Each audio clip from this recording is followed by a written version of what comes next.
Dennis Prager here. Thanks for listening to the Daily Dennis Prager Podcast. To hear the entire 3 hours of my radio show, commercial-free, every single day, become a member of Pragertopia. You'll also get access to 15 years' worth of archives, as well as the daily show prep. Subscribe at Pragertopia.com. Hi, everybody. Dennis Prager here. Do you know that it was a call yesterday from a physician that did something that normally doesn't happen in my life? I have been writing for over 20 years a column that comes out every Tuesday. It's at DennisPrager.com and starts at Town Hall and then migrates to Daily Wire, American Greatness, Jewish World Review, and many, many other places, thank God, because I think I have something important to say. Otherwise, I wouldn't say it. So what happened was rare. I normally write the column over the course of the weekend and then polish it on Monday. It has to be submitted by Monday late afternoon, obviously my time. And yesterday a physician called, who had called many times, and took issue with me about therapeutics, specifically ivermectin, which is fine. That's why I took his call. I like calls that take issue with me. But then he said, I'm a scientist. And that was a precious moment in my life. To which the response is, so what? I can read reports just as well as you can. I don't know as much as he does about the way the human body works. Of that, there was no question. I pray that's true. He's a doctor. The title of my column today, it's at my website and Town Hall, is You're a Scientist, So What? It no longer means a damn thing because scientists are either, as a general rule, not all, but as a general rule, sheep like teachers and others, or they are ideologues who don't care about science but care about policy. It's a very important thing to realize what scientists, journalists, teachers, priests, rabbis, ministers have done to their professions. They have diminished the stature of their professions so much that it doesn't mean anything anymore. As I mentioned yesterday, in light of that call, I was taught, and in fact we did it. In my religious Jewish school that I attended till 19, called a yeshiva, we stood when the principal came into the room, a rabbi. We just stood because he was the rabbi and a principal. And then we sat down, of course, but we stood when he came up. In my synagogue, when the rabbi walked by our area of seats, everybody would stand as he would walk from where he sat to, let's say, be called up to bless the Torah. And now I know nothing about your stature if you are a priest, rabbi, or minister. And it is simply true about every profession. If you're a journalist, I assume you lie for a living. I assume that you're a journalist in the way Pravda writers were journalists. This is very sad. I compartmentalize these sad things so I can go on as a happy guy, which I am. But I won't deny reality. How many people, what was it, healthcare, people in the healthcare profession, how many signed the document in the middle of COVID when they were telling everybody stay home, don't gather with people, said, oh, but racism is a health issue, so it's okay to go and demonstrate and protest racism. That's a health issue. So they bastardized the word health issue. Doesn't mean anything anymore. Health issue is whatever the left says about any issue that they want to push upon the American people or any other people. When there's no profession left, I mean, there are good scientists, there are good teachers, there are good rabbis, priests, and ministers. Of course there are, thank God. But it's worse than a crapshoot. The odds are you're with a person who either lacks wisdom or courage. That's a very big deal, as we say. So here's an interesting question for you. Have you been following what's going on in Sri Lanka? Sri Lanka is an island country on the southeast, off the southeast coast of India. I think it's the southeast coast. Maybe it's the southwest coast. It's funny. Usually the thing you say first is right. You want to check that? I think it's southeast. Yeah. Southwest are the Maldives. Southeast is Sri Lanka. And I was there. It's known for being a beautiful island. It was called Ceylon. It's now called Sri Lanka. I've never understood these name changes. I'm sure that Sri or Sri Lanka is closer to the indigenous language of the country. But why does anybody care what foreigners call their country, unless it's a bad name? I mean, do the Germans insist that the world call Germany Deutschland? Germany has nothing to do with Deutschland. They share virtually no letters. I haven't followed that. Why did Peking become Beijing? What was wrong with Peking? Anyway, Sri Lanka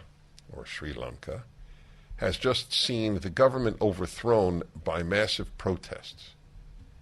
Massive. Because the man has bankrupted his country in large measure because he followed Western ideas about how to bankrupt your country, specifically the Greens, green economic environmentalist policy. Is there a movement that has done as much destruction as the environmentalist movement in our time? I can't think of any. There might be, but I can't think of any. Every leftist movement is destructive, but this one has been particularly destructive. So this is from Common Sense, and it's by Michael Schillinger, who is a very bright man. And didn't he sort of start as a liberal? Oh yeah, no, he started as an environmentalist. He started as an environmentalist. Yeah. He has a lot of intellectual honesty in his life. Okay, let's see. The proximate reason for the chaos is that the nation is bankrupt. Millions are struggling to buy food, medicine, and fuel. Between June 21 and June 22, food prices rose 80%. Last month, annual inflation hit nearly 55%. Can you imagine that? A 55% annual rate of inflation?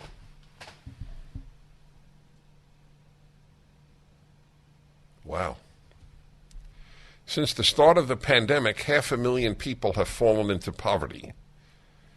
If you've never paid attention to the island country just off India's southeastern coast, I was right, there we go.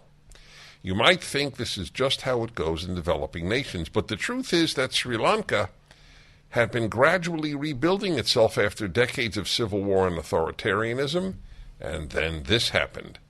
We in the West had a lot to do with it.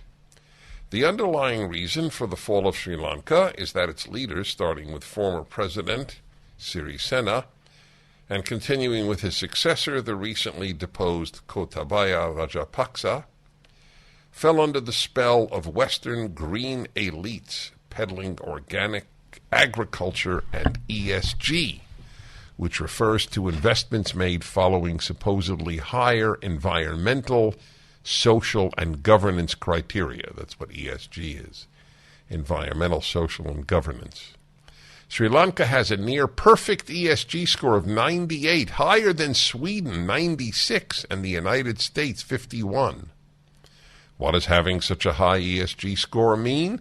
In short, it meant that Sri Lanka's 2 million farmers were forced to stop using fertilizers and pesticides, laying waste to its critical agricultural sector.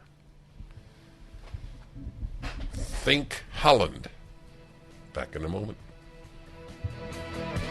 Rising interest rates, stock volatility, out-of-control inflation. People are concerned about what the future holds financially. This is Dennis Prager for AmFed Coin and Bullion. There's no better time than the present to move a portion of your IRA into precious metals. Gold and silver IRAs are more popular than ever, and dealers are advertising heavily for your business. You should know there's a right and a wrong way to set up your precious metals IRA. Mistakes could cost you hundreds of thousands of dollars in IRS fines. Nick Grovich, man I completely trust, owner of AmFed Coin and Bullion, has agreed to send you a concise report about how to set up your IRA and how to get the best bang for your buck. Nick and his team will be happy to help you set up your precious metals IRA or review your current account. Call AmFed Coin and Bullion, 800-221-7694 for your free IRA report and all your precious metals needs. AmericanFederal.com. That's AmericanFederal.com. I'm Dennis Prager. Sri Lanka does not register on most people's radar, understandably. There are 200 or so countries, and you can't keep up with all of them. But what the Western environmentalists have done to crush this small country is evil, because the environmentalist movement is evil. I know it's impossible for leftists to even entertain that. All evil is on the right. But if evil is measured not by intentions, but by results, human suffering has increased exponentially because of the Greens. Germany, a country that is almost always wrong, followed the Greens, and they are in terrible shape. It will have repercussions around the world. It's the most important economy in Europe, and it is entirely induced because green thinking has taken over the elites.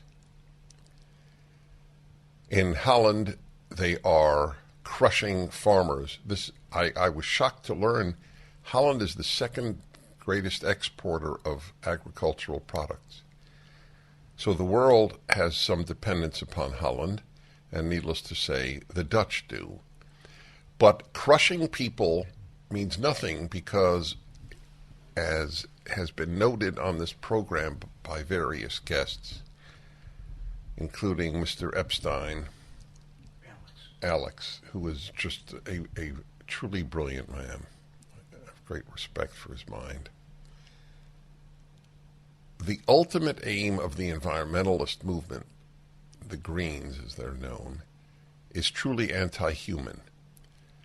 It is a deep sickness. It's a worship of the earth at the expense of humanity. It is an inversion of Genesis, which says, and you shall dominate nature. It is, you shall let nature dominate you. The depth of the anti-human element of the Greens is not perceived by most people who think that the worship of the earth is a beautiful thing. Because, as Chesterton pointed out, when people stop believing in God, they don't believe in nothing, they believe in anything. So I continue. So the country had the highest ESG score, environmental, social, and governance criteria. They bought it whole hog. And of course, the irony, or an irony, is that China, a vicious regime, truly vicious. There isn't a moral idea in the leadership of the Chinese Communist Party. These people are completely amoral and immoral. Completely. They are a very scary bunch. They are scarier than Putin. And they're buying up countries. That's basically what they do. They buy up countries. And they bought up Sri Lanka. And nothing pleases China more than when when any country succumbs to the green totalitarian policy. So, thanks to another idiocy, lockdowns, it lost one of its major sources of currency, tourism, $3 to $5 billion a year. And then telling their farmers, you can't use fertilizer. Sri Lanka's 2 million farmers were forced to stop using fertilizers and pesticides, laying waste to its critical agricultural sector. To be sure, there were other factors behind Sri Lanka's fall, the lockdowns, which I just meant to you, and what China's doing. But the biggest problem was Sri Lanka's chemical fertilizer ban, which passed last year and was central to the country's effort to comply with ESG.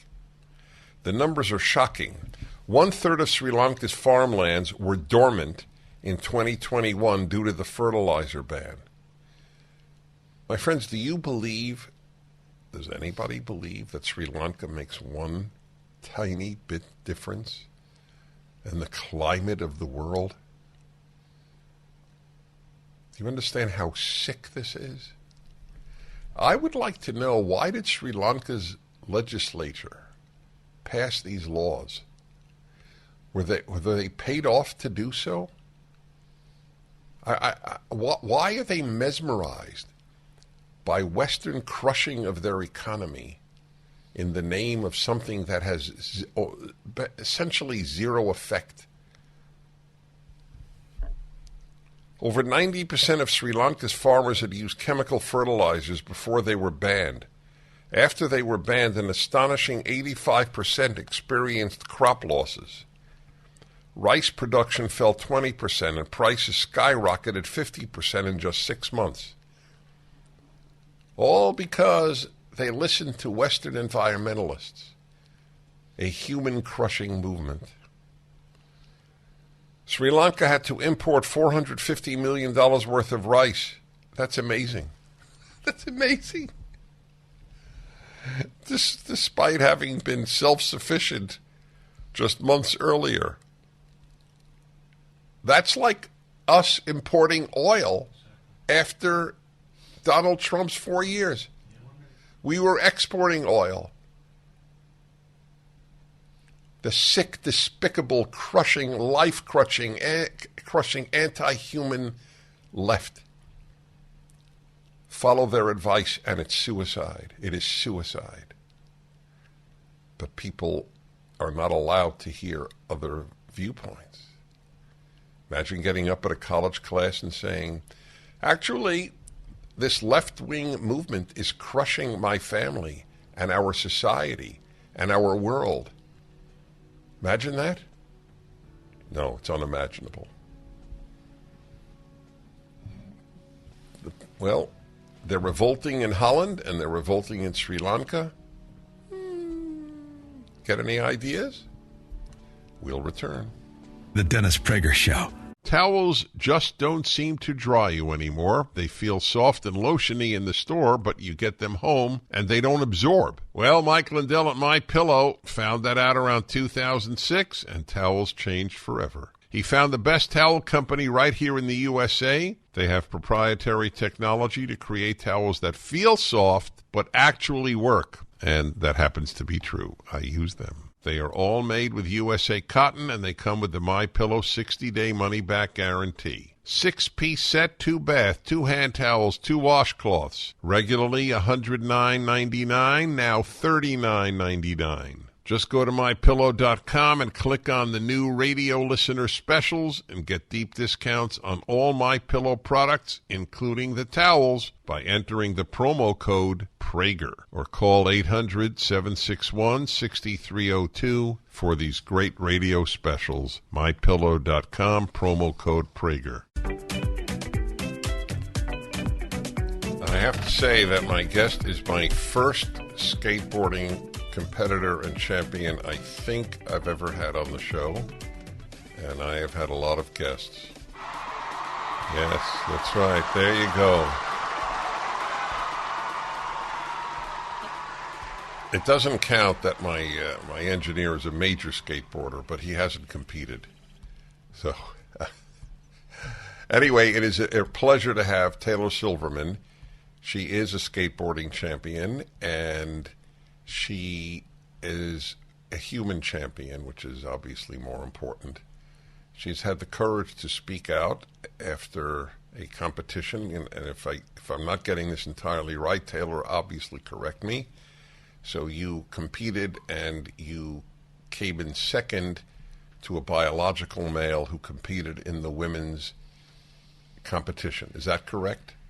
Correct. And it was just an amateur level contest. I'm not like one of the top skateboarders or anything, but there was money involved, and I did travel and have to compete in qualifiers to get there, and it was really shocking to arrive and find out that that was going to be a contest that we'd have the opportunity to compete for second place at.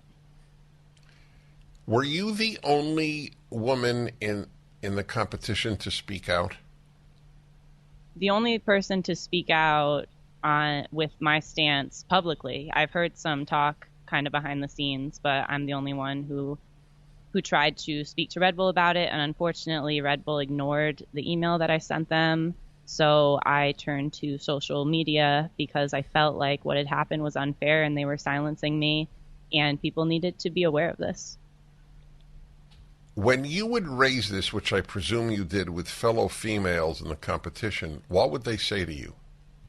Actually, during the contest, I tried to just ignore it and not focus on it because I didn't know what to think at the time. It was pretty shocking. It wasn't the first time that I'd done a contest with transgender competitors, but especially with there being money involved and having traveled and flown to get there, I just didn't expect it to unfold that way. So I tried to just have a good attitude and focus on my skating and having fun and enjoying getting to see everybody, because these events bring together a bunch of people who I don't get to see very often.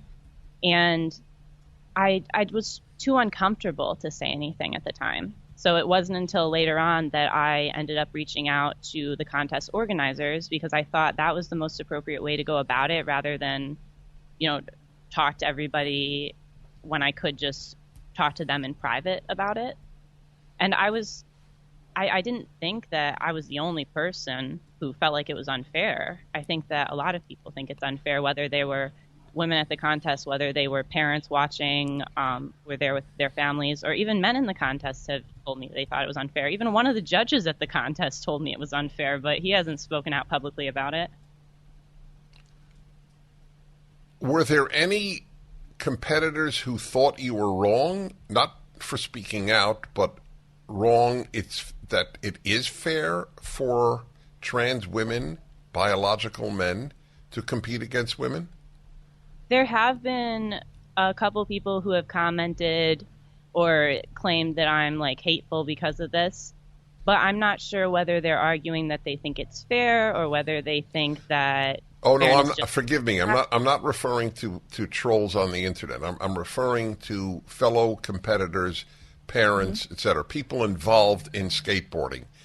I think there were a couple of girls who were in the contest, but they were people who weren't on podium and weren't really impacted. They didn't lose anything, but I don't know exactly what they said. I know some people have made some statements, but you would say in general people thought it's unfair. I think the majority of people recognize it's unfair, but they're also scared to speak up because they see what happens when people speak up. They get attacked, they get harassed, they get targeted and called all sorts of things that are not true. And in my case, I got targeted with anti-Semitism, which I knew was going to happen just because I'm a Jew on the internet. And anytime I say anything, somebody brings that up. But it's a scary thing to come forward about. And it was really disappointing that Red Bull hadn't just talked to me about it. And maybe we could have, they could have seen where I was coming from and at least heard me out and what I have to say rather than just completely ignoring me and my concerns. Yeah, I have a lot to ask you about. This is very important, what you've gone through on both levels. The hate because you know it's not even a matter of belief. You know it's unfair what has happened. And the anti-Semitism. I have some thoughts on both. Back with Taylor Silverman in a moment.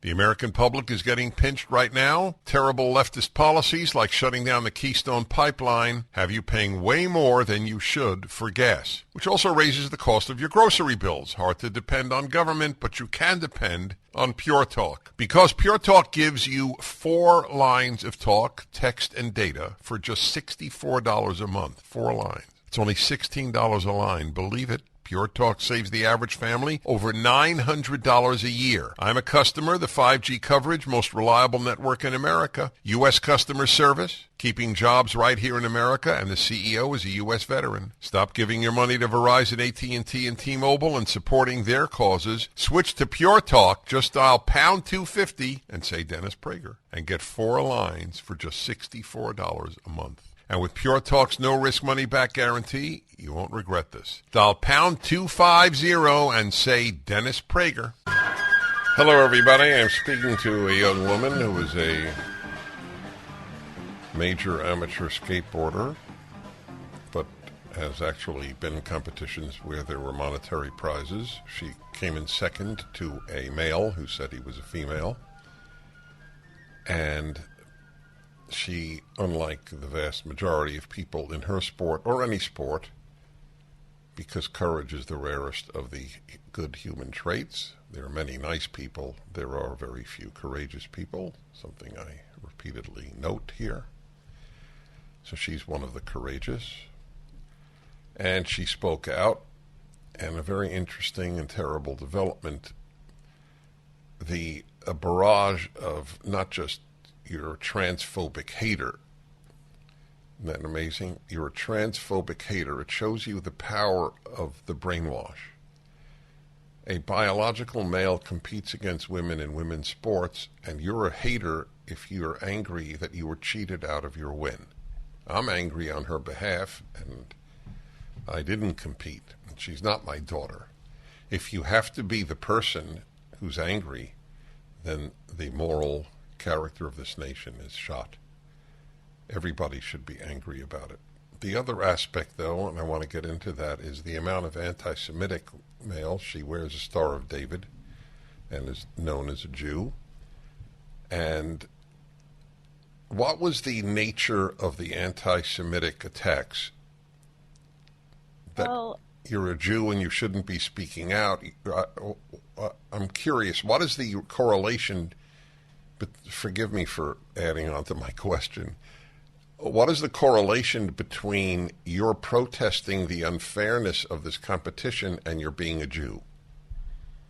I think that one of the reasons there was so much anti-Semitism immediately is because when I made the post, I happened to be in Israel. And there's a lot of people who hate Israel and believe a lot of misinformation. And what I found was when people ignore facts about one issue so they can promote a harmful agenda, they'll do it about other issues too. And I think that's what we saw here.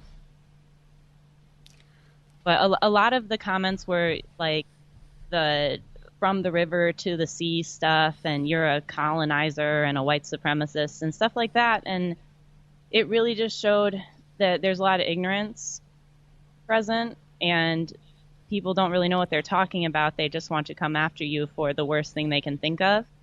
But it's a very strange position to be in when people are calling you a bigot while attacking you for being Jewish. I don't think it's knowable although one could have assumptions, would you say that the majority of the anti-Semitic attacks came from people on the left or the right? Oh, definitely the left. But I think that anti-Semitism can manifest anywhere on the political spectrum. But on the left, they try to disguise it as social justice, which is especially dangerous when there's propaganda spreading on the internet and people are buying into that and then claiming that, you know, Jews are at fault for everything, or switching out to use Zionist because that seems like a more palatable term to them. But yeah, definitely the left. And it was really disappointing to see that. And it happened coming from people who I didn't know, but also people I did know. And people who literally just months prior were wishing me to have a great time in Israel. And I had been friends with and spent time with and skated with and have never had an issue with. They never said anything about me being Jewish, and only positive things about me wanting to travel there. So that was kind of shocking. The second I said something they didn't agree with, that's what they went after. Rather than trying to defend their position, they just attacked me for being a Jew. Have you drawn any conclusions from this? Well, all the comments and messages that I received are not new. It's just more. I would get comments and messages like this before, so I was aware that anti-Semitism is a big problem in the world still, and I knew that this could happen, which is one of the reasons I didn't speak up sooner, because I thought about how to address it after Red Bull ignored me. I thought maybe I could make a video, maybe I could make a post, and I thought, well, they'll come after me because I'm in Israel, they'll come after me because I'm a Jew, and I've seen people get those anti-Semitic attacks online where their posts just get flooded with comments, which is what happened to me, and it still happens every day. But I guess that what I've taken from it is all I can do is ignore it, or if I have the opportunity to educate somebody who wants to have that conversation, I think that is a good thing to do. But I can't let it impact me, and luckily I have a lot of really supportive people in my life. I have an awesome family and friends, and my boyfriend's amazing, and I'm more focused on that community than people on the internet. Because in real life, people don't say that stuff to me very often. Every once in a while, somebody will say something anti-Semitic or do something, but it's far more common on the internet because people aren't scared to just... When I asked you about conclusions, and I appreciate your answer very much, but I was thinking more in the social or macro sense than in the individual sense. So I'll be very direct with you as a Jew and as one who has written a major book on anti-Semitism and who has fought it and knows it well. I can tell you that your answer did not surprise me. I did not know what you would say, but your answer did not surprise me. In the United States of America, overwhelmingly, Jew hatred comes from the left, not the right. And Jews don't want to acknowledge this because most Jews are on the left. And it is an act of suicide. I say to you with great sadness. We're going to take a break. I'm going to come back for a few minutes with you because I want people to know that where you are now on the internet, which is a very interesting thing. And we had met actually when I appeared on where you're working. Taylor Silverman is my guest, and the story is compelling. The Dennis Prager Show.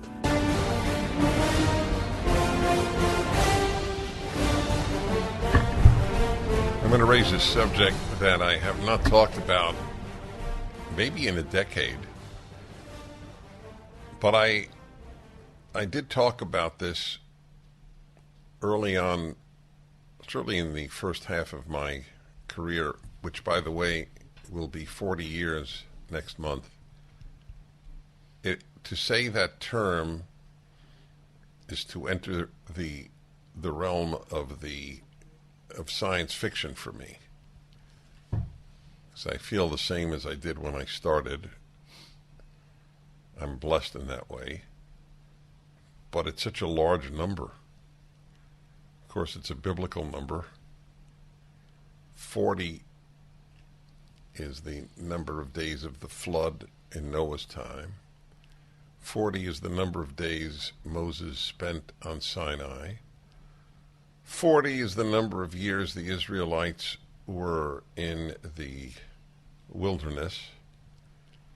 40 is the number of days the spies were in Canaan. And it appears later on as well. 40 means a divinely ordained period of significance. It doesn't mean it's the number between 39 and 41. But in my case, it's the number between 39 and 41. I don't know if it has divine significance.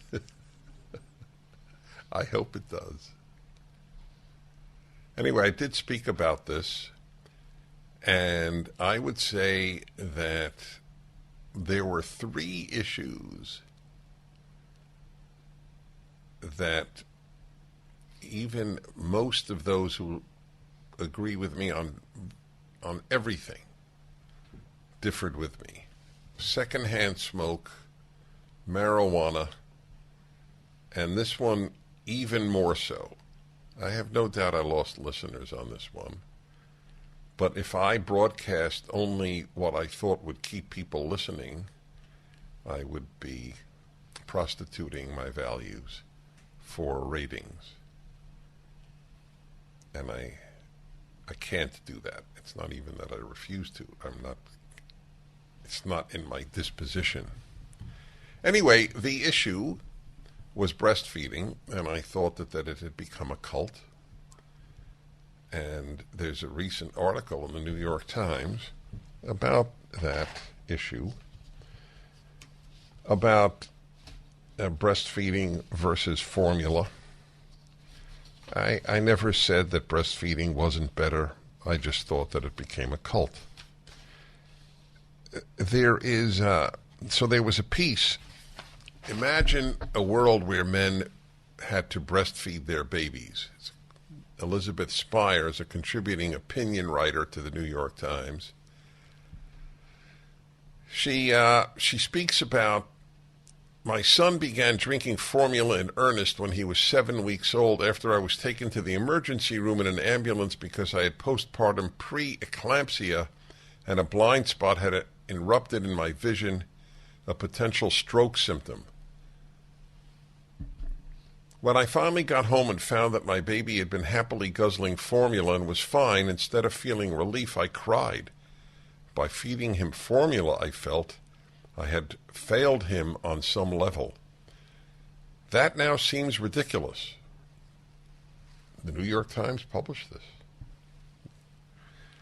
But at every turn, formula had been framed to me as a distant second best, a somewhat shameful option you turn to only as a last resort. The suggestion that women who sustain their babies with formula should just breastfeed is sadly not coming from the fringe. It was articulated by both the editor-in-chief of a prominent Catholic publication and Bette Midler, among others. Eric Sammons, the editor of Crisis magazine, put it this way: I would also say that hopefully this is a wake-up call to become more self-sufficient. God literally designed mothers to feed their babies. So that's an example of religious people said God gave women milk in their breasts.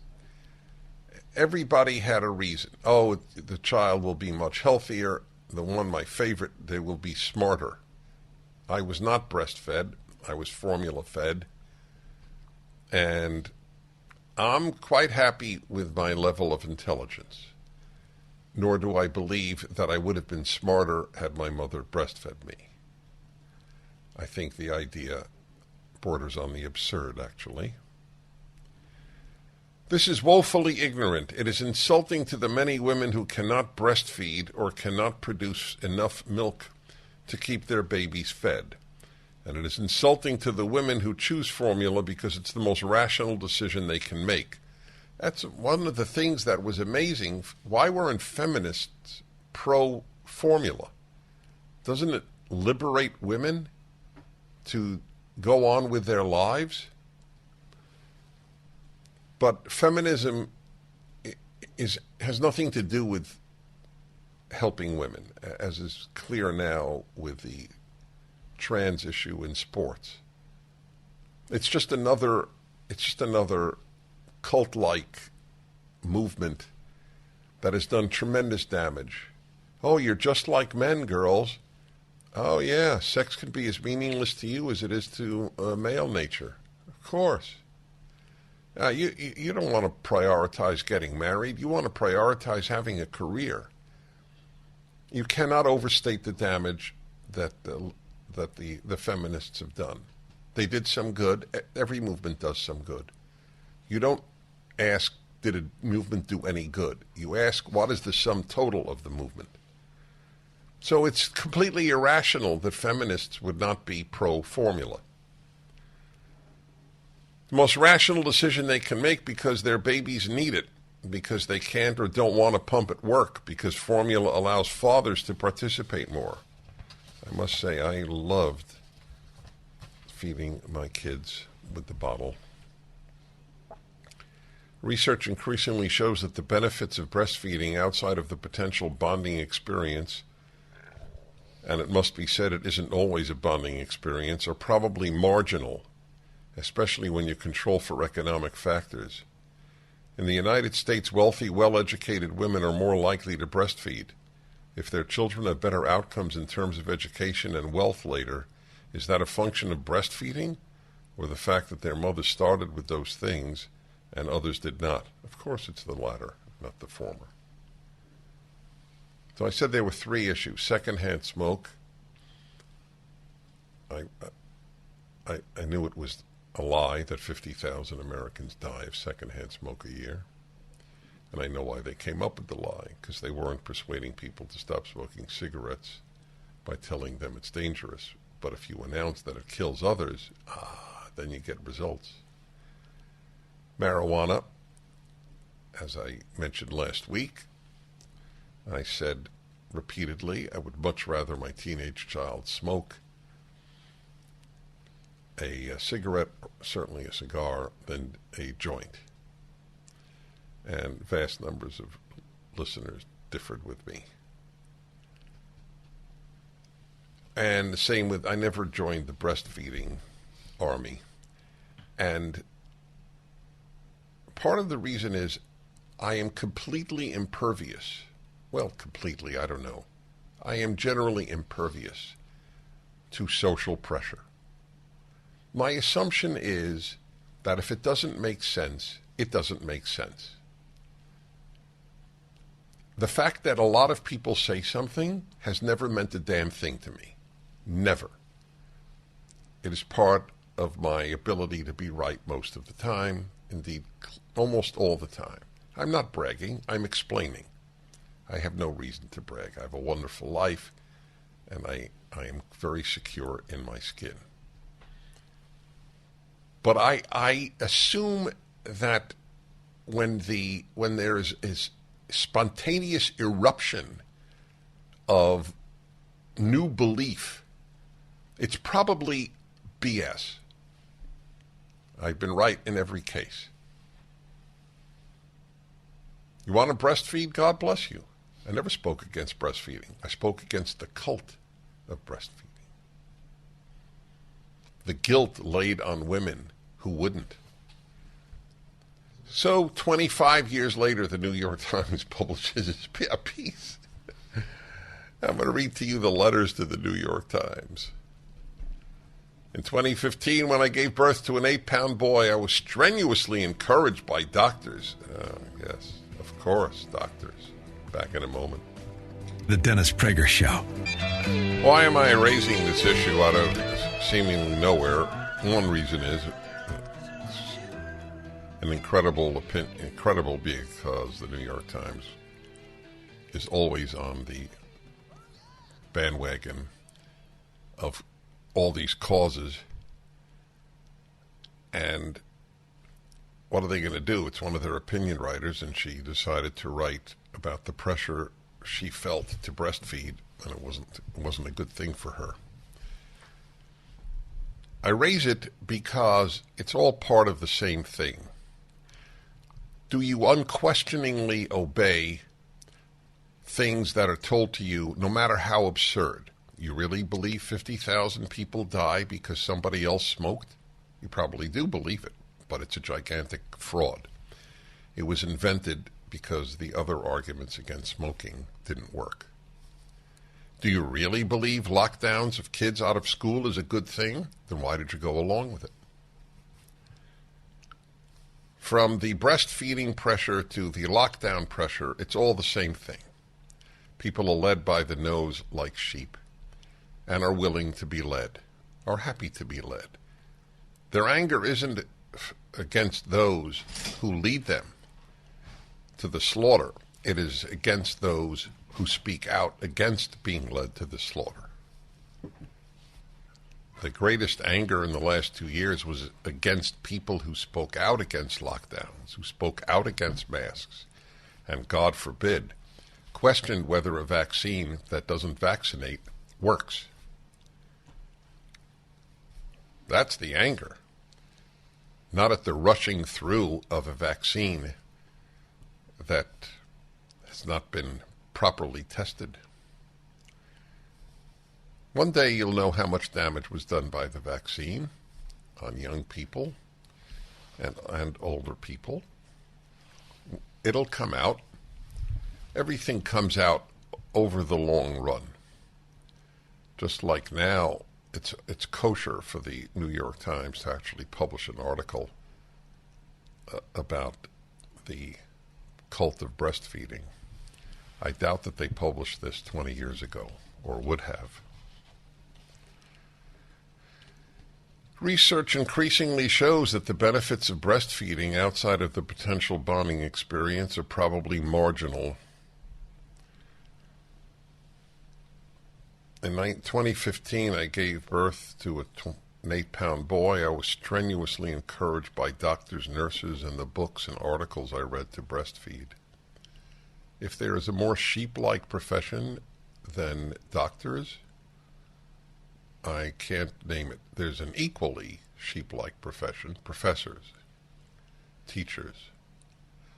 But the doctors, whew.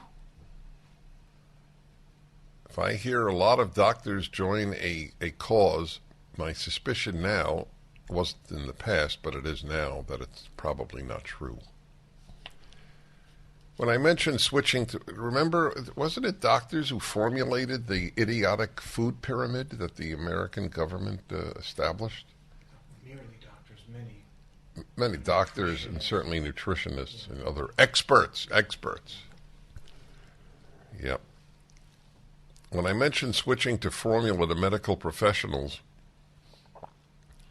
I always encountered a volley of questions about why, usually followed by a question or two about whether I had tried various methods to extend breastfeeding, some of which involved expensive equipment and various schemes to trick the baby into feeding at the breast when he clearly preferred to just eat in the easiest possible way.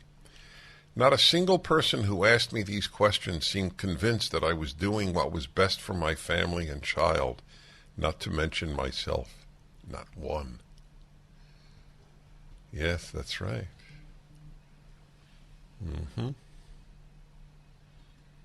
You drive a non-electric car, you're destroying the world.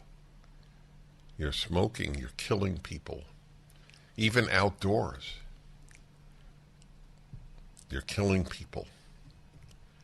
I mean, the stuff that we are told and accept. If a woman is 90% miserable and her baby benefits 1% from whatever is causing her suffering, this is deemed an acceptable trade-off. It's a great line. The version of this mentality that I most frequently encountered in Brooklyn, where I live, holds that women must deplete themselves physically, emotionally, and economically to be good mothers. On community message boards, many insisted that breastfeeding efforts should be pursued up until a mother's nipples were practically falling off. There were many gory descriptions of bleeding and damaged areolas. These evangelists for breastfeeding, many of them would identify as liberals and seemed very aware of their privilege in other respects, but appear to have no sympathy for women who fed their children differently, whether by choice or necessity. Shocking that they're liberals, aren't they? The advent of modern formula is really as revolutionary as the advent of birth control because it allowed many women to retain a degree of autonomy over their time and health while providing their babies with nutrition. For women who are dealing with postpartum depression and anxiety on top of sleep deprivation, formula can be a godsend, something that allows them to restore some aspects of a normal life. This should be regarded as important by itself, and not only when it's coupled with a qualifier that a healthy mother is also good for the baby. Women should be happy and healthy, period. Yes, exactly. So I have some of the letters that they always fascinate me, published in the New York Times. These are not just comments on the internet. From Rosemary Keogh O'Neill, West Hartford, Connecticut. To the editor, kudos to Ms. Spires for her excellent portrayal of the issue of breastfeeding versus formula feeding. I struggled with breastfeeding my first two babies, so decided to opt for bottle feeding my third. It was one of the best decisions I ever made. I was well rested. The baby got to bond with her father during the middle of the night feedings. We knew how much the baby had been fed, and everybody got to be part of nourishing her. It's tough to confront the breast is best crowd. One friend of mine threatened an intervention. How do you like that? A friend. Yeah, I was going to say some friend. Some friend. But it was my baby, my body, my choice. None of these slogans are actually meant. When people say autonomy over their body, but they're okay with the government mandating that you get a vaccine or you be fired from your job or you be dismissed from the military, they're fine with that. They don't really mean bodily autonomy. They're all slogans.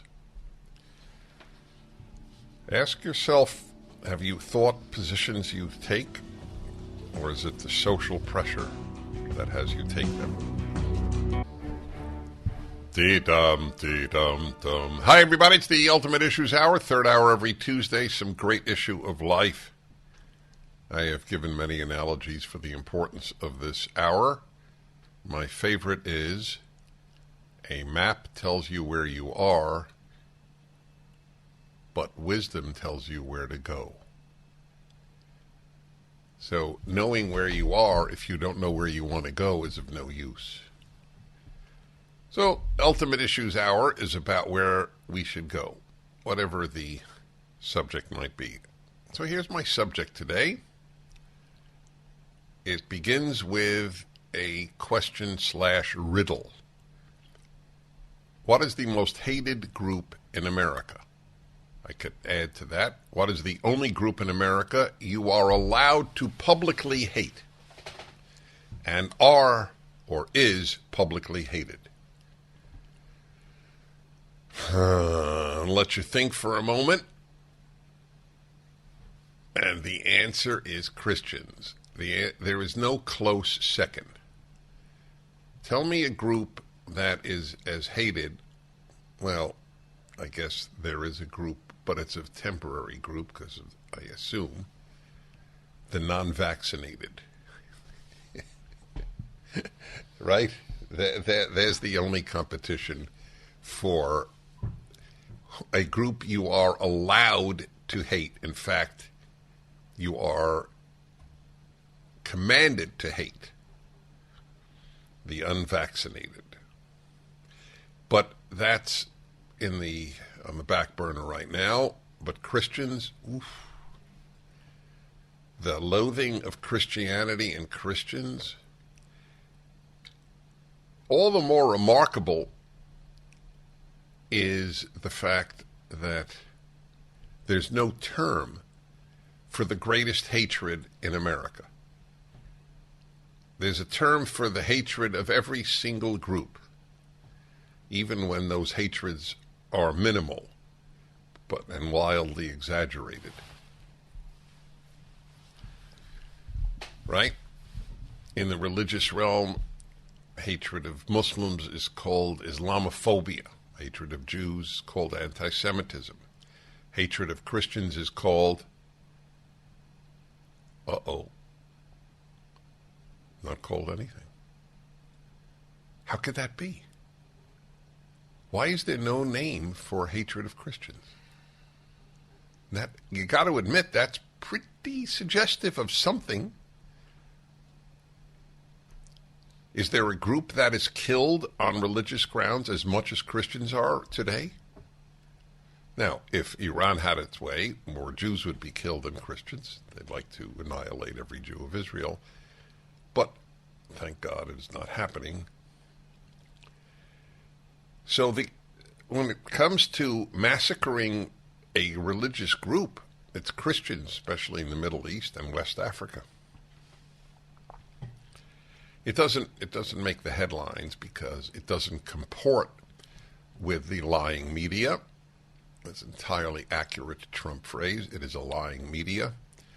They lie so effectively they don't even know they're lying. But the lying is of omission as much as commission. It is reported on page 14 or something, if it's reported, another massacre of dozens of Christians in Nigeria, let's say. But it doesn't comport with the left-wing media's agenda, which is to depict Christians as persecutors, not as persecuted. Only Muslims are persecuted. So when Muslims wipe out Christian villages, it doesn't really make any headlines. In the United States, the loathing of Christianity on the part of the left is so deep that there are Christians on the left means nothing. The ability of people to commit suicide on a national or religious level is well documented. I spoke to the skateboarder in the first hour who was cheated out of her win by a biological man in the women's skateboarding competition. And she spoke of the astonishing amount of hatred directed to her as a Jew because she spoke out against the biological man defeating all the women in the women's competition. And I asked her, did it come from the left or the right? Said overwhelmingly from the left. Well, I don't even think she's on the right. It's a young Jewish woman from Michigan. And I told her, it is amazing that Jews vote left. It is an act of suicide on the part of Jews to do so. And it is an act of suicide on the part of Christians to vote left. As they watch their churches get emptier and emptier, left-wing Christians just double down, same as left-wing Jews, as they watch their synagogue get emptier and emptier. And they double down on the left. Anyway, the greatest hatred right now in America is of Christians. It is so regular that I know exactly what they'll write, so I don't always read them. I spend more time reading left-wing pieces than right-wing pieces. But what was it this week, this one in the New York Times? Sunday Magazine. So, Sunday Magazine. Ooh. So listen to this. This is about the threat of Christianity to America. Talking about right-wing Christians. By the way, for the record, most of you know this, but I'm a Jew. I'm a religious Jew. I'm not a Christian. So it's much harder to dismiss what I'm saying since I am not a Christian. However, when you have a commitment to truth, it doesn't matter what you are. Everybody who's committed to truth basically has the same realizations. It's irrelevant if you're a Christian, you're an atheist, you're a Muslim, black, white, That's the beauty of truth. Truth is truly the one thing that can unite people. But we're swimming in the world of lies. Men menstruate is the great example. Many, that is, of these Christians dismiss the historic American principle of the separation of church and state. We never had a principle of separation of church and state. It's another left-wing lie to themselves. Separation of church and state appears nowhere in the Constitution, in the Bill of Rights. It was in a letter Thomas Jefferson wrote. That's all it was. We have a ban on a state religion. But what does it even mean, a separation of church and state? What does it mean? According to the left, it means that people who have Christian beliefs should not be in the state, because you are not allowed to have the state, the government, the society influenced by people with Christian beliefs, like the human is conceived at conception. So it's not dismissed because it's wrong, it's dismissed because it's Christian. Because the obvious question to ask these people is, okay, if it's not at conception, at what point is it a human? And their answer is never. Now, that has nothing to do with Christianity. It has everything to do with science and truth. They say they do not advocate a theocracy, but argue for the foundational role for their faith in government.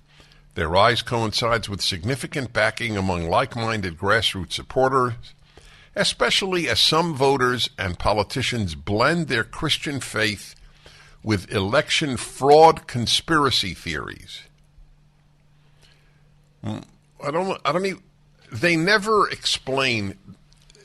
I know why, by the way. The reason that this isn't explained, and I want to deal with this when we come back, is that they don't have to. They live in a hermetically sealed world, left-wing writers. So everybody that they think reads them knows what they're talking about. Back in a moment. The Dennis Prager Show. Tell me, would you please? How could I possibly need Hi, everybody. so much more? Reading to you from this article here in the New York Times just 2 days ago about the threat that Christians are posing to the country. The truth is the Christians are the only organized threat, are the only large group threat, I should put it that way, to the left. That's why they hate them. So let's see. They blend their Christian faith with election fraud conspiracy theories, QAnon ideology, gun rights, and lingering anger over COVID-related restrictions. Why is that wrong? I know they don't agree with any of those positions, but why is it wrong to be animated by your Christian faith with regard to any of these things? Forget the QAnon. They always throw in QAnon. I still don't know what QAnon is. I've never visited it. I don't know what it is. Nobody writes to me an email about QAnon. This is just another left-wing propaganda line. QAnon. So they meld their Christian faith with gun rights. So you're allowed to have an anti-gun rights belief because of your left-wing ideology, but you can't have a pro-gun belief because of your Christian ideology. That's the way they think. Their presence reveals a fringe pushing into the mainstream. Ah, that's the fringe to worry about. Christians. I see. But the people who say men give birth, who say that we should tear down statues of George Washington, That's not a fringe to worry about. The fringe that would bankrupt this country in the name of climate change, that's a healthy fringe.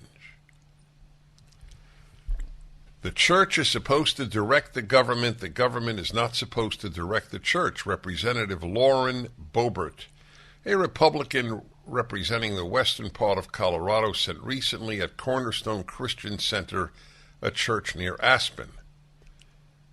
I'm tired of the separation of church and state junk. Congregants rose to their feet in applause. So I don't understand, even if you disagree with everything this Lauren Boebert says, why is a Christian not allowed to bring his or her faith into the government? I don't understand that. Why can you only bring secular faiths like feminism, environmentalism, socialism, Marxism, that you can bring in, but not Christianity? I don't understand it. And when I say I don't understand, I mean that. I don't understand it. You can bring every ideology into your positions except Christianity. Fascinating. A small handful of people who espouse this vision, like Ms. Boebert, have recently come to power with the blend of Christian messaging and conspiracy theories that Mr. Trump elevated. Others, like Mr. Mastriano, he's the Republican Senate, candidate in Pennsylvania, are running competitive races while most have long-shot campaigns and are unlikely to survive primary races. Okay.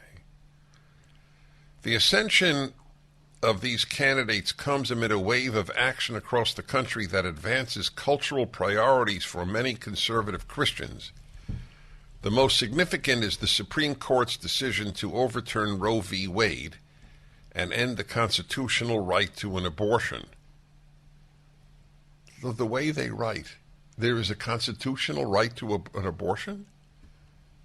That was what one court said. Another court majority said no. All of a sudden, constitutional rights mean something to a leftist. Cracks me up.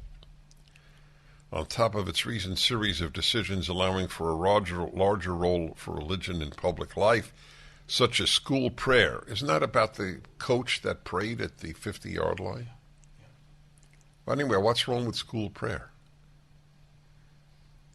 All of American history till 1962, there was school prayer. Were we violating the Constitution all of American history? Nobody... I invite this woman onto my show. My friends, there is a greater chance you will win a lottery than that she would come onto the show. They don't debate.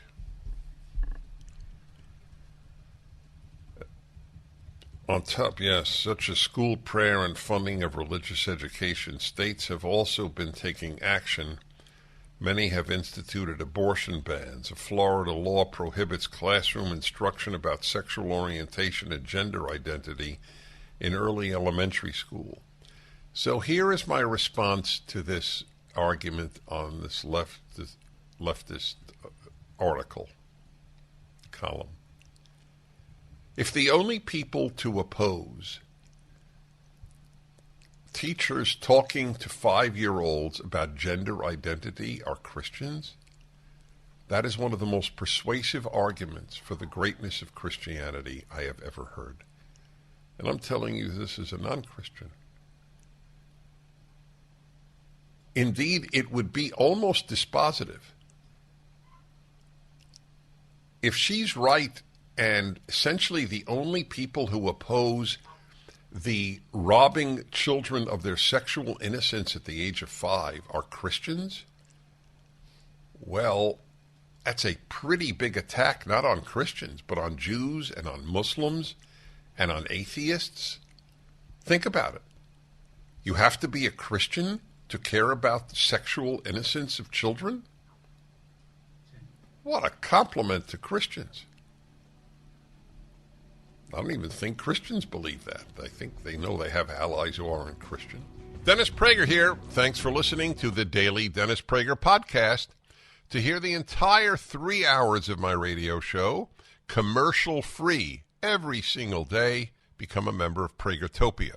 You'll also get access to 15 years' worth of archives, as well as the daily show prep. Subscribe at pragertopia.com.